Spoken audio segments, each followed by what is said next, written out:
right, welcome back for Tuesday, and today we are dealing with the book of Ephesians. Again, the author is Paul. You're going to be hearing that a lot within the New Testament, but the author is Paul. Date is around AD 62, which is towards the end of Paul's life.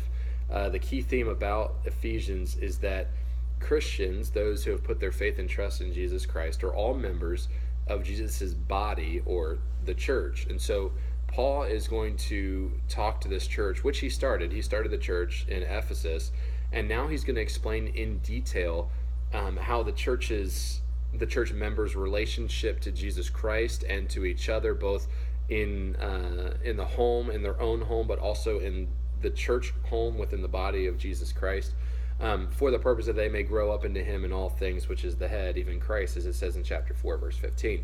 So he's going to point out again that through Jesus, God has reconciled both the Jews and both the Gentiles so that they can be one within the body of Jesus Christ. There is no, relationship with the Jews and relationship with the Gentiles. It's that together they can be one unified body for Jesus Christ. So this new life, this breaking down of these barrier walls, should result in this pure, honest living in the church and in the home.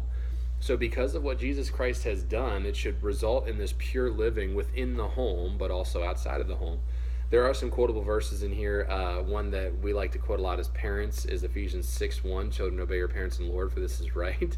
And verse 2, honor thy father and thy mother. So there's those ones that you guys have heard quite a bit. But there are also Ephesians 2:8 and 9, for by grace are you saved through faith, and that not of yourselves, it is the gift of God, not of works, lest any man should boast. Chapter 6 also deals with the whole armor of God, so that's a quotable passage that you see a lot of times around. One of the unique things about this book is that Paul tells, at the end of this, in chapter 6, it starts kind of with the children, then it moves to the husband and wife, then it kind of moves to the servants, and he tells these servants to be obedient to them that are your masters. Now we would look at that and be like, what the heck? But it says, because God will reward such behavior. Well, it's saying the same thing in what he's dealt with the whole time, as far as the children, as far as the husband and wife, that God's going to reward the behavior that honors him and that follows what he's asked us to do. So what do we walk away with? What do we leave Ephesians thinking today as you walk out? What's the challenge for today?